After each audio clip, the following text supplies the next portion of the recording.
everybody. Welcome to this episode of the Real Estate Collective. I'm your host, Lisa Suazo, and the show is brought to you by WFG National Title. I'm so thrilled to share our guest today. This is Neymar Lopez with the Redot Group at Compass. Yes, thanks so much for having me, Lisa. This is an honor for me to be here in this season. I noticed some of the other interviews and you're doing good. Oh my gosh. It's been great. Well, thank you. We're so thrilled to have you on our show. And I think that something that for me personally that's really exciting is I feel like you are an incredible woman. You have an incredible story that our audience may or may not know. So I'm really curious, can you just share with us your background? I mean, being born in Venezuela, like moving to America, and then how did you find yourself in real estate? Okay, yes, that's a long story, but I'm going to make it short. I'm going to make it a little shorter. But yes, I moved to the United States in 2011. It's been a while, but since then, like when I moved here, I didn't speak the language. I didn't know the culture.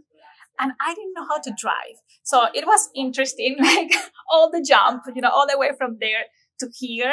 And it took me a while. When I first moved here, I worked as a bookkeeper. And I was the slowest bookkeeper on the world. I didn't know, I didn't know the culture. So I would get an Excel bill to record. Mm-hmm. And I didn't know what Excel was.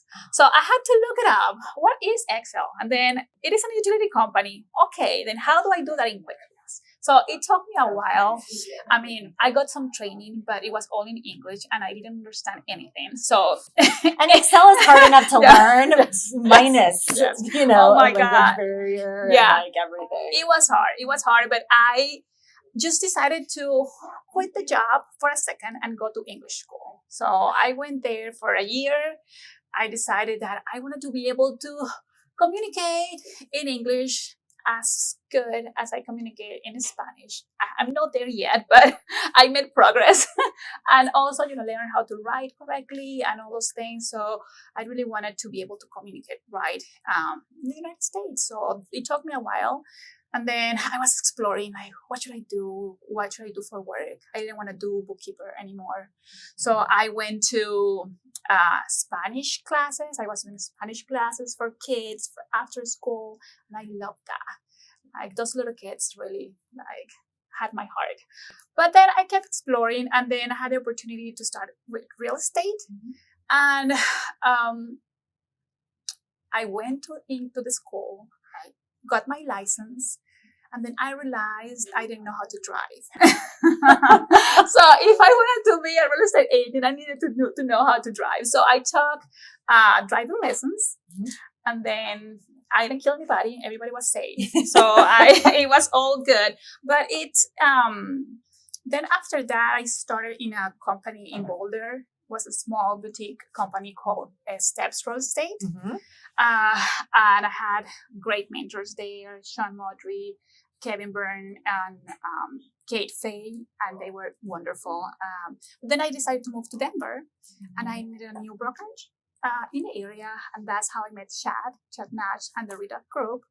The first time we talked probably for like 2 hours, and it was wonderful. I mean, he shared with me all he's doing to bring luxury to his community. Mm-hmm. And that resonated with me so bad. I wanted to do the same thing for the Hispanic community.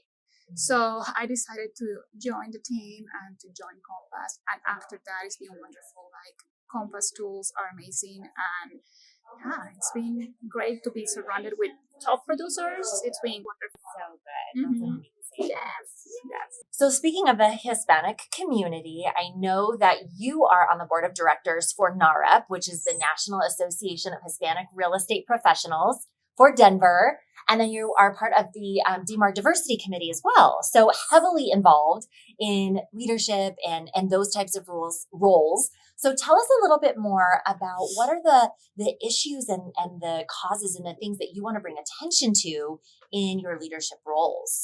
Yes, I became a member of NAREP 2 years ago. And then I just decided to become a board director as well. And NAREP has a big impact nationally, not only for Colorado, but California, Florida. They're huge. And we want to the organization to have that same impact here in Colorado too. So we're working very hard to provide the Hispanic real estate community, or the realtors that provide the real estate service to the Hispanic community, to have a high level of service. And then it's more like educate and make sure that the Hispanic community is served well. Mm-hmm. So after a couple of months, I was appointed by NAREP to be the representative with DMAR in their board of directors. And it's been wonderful being in the same room with them. It's inspiring, all the work they're doing. It is amazing. So, there are not that many Hispanics in those important rooms where decisions are made. So for me, it's an honor to be part of it. And of course, I had to be part of the diversity committee. Yes, just to make sure, I bring that information back to NAREP, and to make sure all the Hispanic real estate agents are informed and are educated, and like we also have a voice. So it's been interesting. That's amazing. I love it. Like Hispanic woman in those rooms. Yes. And so we need that for sure. Yes. So thank you. That's amazing. Mm-hmm. Yeah. And to be like, I feel like, again, like I'm just so impressed with you, because going from a spot where you're like, oh wait, I can't do this career because I don't know how to drive yet. I'm new to this, to being in like a leadership role, serving a community that you represent. I mean, to have gone up those levels, right? You had to face numerous challenges, so much adversity from, just growing up, in life and doing what you're doing professionally, personally. So that I think is very impressive. And I think it takes a certain type of person.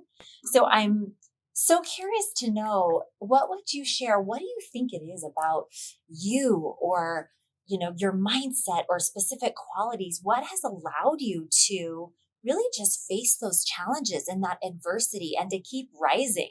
Yes, it's been challenging, like you say, for many years. And I think being grateful, being in the United States, for me, it's been a blessing. Not only because I've been able to grow personally and professionally, but also because I've been able to help others, to help my family in Venezuela, to help my family that is not in Venezuela, my friends there, being able to have access to resources to help others. It's been amazing. And I'm just forever grateful that I'm here. And I think that's one of the things, like, just I wake up, and the first thing I do is like I hug my pillow, and I'm like happy because I'm here. The opportunities are endless. It's no, if it doesn't work with real estate, it will work with something else. And just being grateful. And those are practices that you can also learn the habits. In the morning, I have flashcards that have affirmations, because we all have bad days, right? Yes. Like sometimes I wake up and I'm like not always hugging my pillow. I'm like punching my pillow. I'm like get out of the way. But then you have to help yourself with mindset, with habits. I do my flashcards. I read like good books. I have my vision board that I do every year, and I change it a little bit. And those things help a lot. Take care of your mind, take care of your body are very important. I love that. I know we always think about feeding and nourishing our body with good food, but we forget we have to nourish our minds first. With gratitude. First. Yes. I love that. I love that. That's amazing. Okay, so tell us, what is your favorite part of the job? Like, what is rewarding to you the most about real estate? Well, I keep talking about Hispanic community, right? But I have to say it again. So for me, it's super important just to have the ability to help the Hispanic community to reach their American dream. So like most of the immigrants are here, and we come here with so many dreams, and we want, to have a good life, and home ownership is a big part of it. It just the gap of wealth, it just stretches or shrinks when you have a home, when you are a homeowner. So being a little part of that, to me, is amazing. To see this family paving the way for their future generations, it's wonderful. All right. And then we won't take too much more of your time. I just have one last question for any other realtors, newer realtors that are watching, new realtors that really want to serve a community that's near and dear to their heart, what advice might you give? Like going back to those early days. Gosh, yes. Don't make me remember. Yeah. But speaking of challenge. yes, oh gosh. But I think the first thing is just don't think it's easy, because when you're starting or when you see other real estate agents, you think, oh my God, they just show homes and it's all this luxury thing and that's it. It's so easy, but it is not. It is very challenging. You need to work hard. So I think that would be the first advice. And then also your database is like your baby. So I wish I'd started working on my database back then, because it's everything. I think besides yourself, that's your most valuable asset. So your people. Yes, take care of yourself, take care of your database. Yes, I love it. Yeah. Do you have any specific database recommendations or anything that you love? I do use the Compass one. Okay. Yes. Okay, Yes. great. Marketing tools. Yeah. Mm-hmm. No, that's amazing. So take care of your people, your database, and know that it looks easy from the outset. And I think so often, we want to measure when we first get into something, we see the people who are super successful, and we kind of also can be really hard on ourselves. But there was a lot of steps that it took to get there. So work hard and yes, and being organized and always taking care of yourself, your and keep learning too. It's not just closing deals and keep moving forward. It's just you have to serve well, to provide a high level of service to your clients, to your people, because it's not only just doing the job, it's just doing it well. Doing it well. Yes. Yeah. Yes. And I love it. It comes back to, I think, caring and serving your people, which you is obviously very, very important to you. Yeah, like most of my clients are referrals and returning clients, and that has a lot to say. It's just lately agents also that do referrals to me that they don't speak Spanish, so they send it to me so I can serve them. But it's been very interesting. But the repetitive business, it's what it makes the core of a real estate career. Mm-hmm. I agree. Great one. Well, Neymar, thank you so much for being with us and sharing your advice, your wisdom, your heart. Yes. And we really appreciate it. Thanks so much for having me. You're welcome. Thanks for being here. Thanks, guys. We'll see you next time.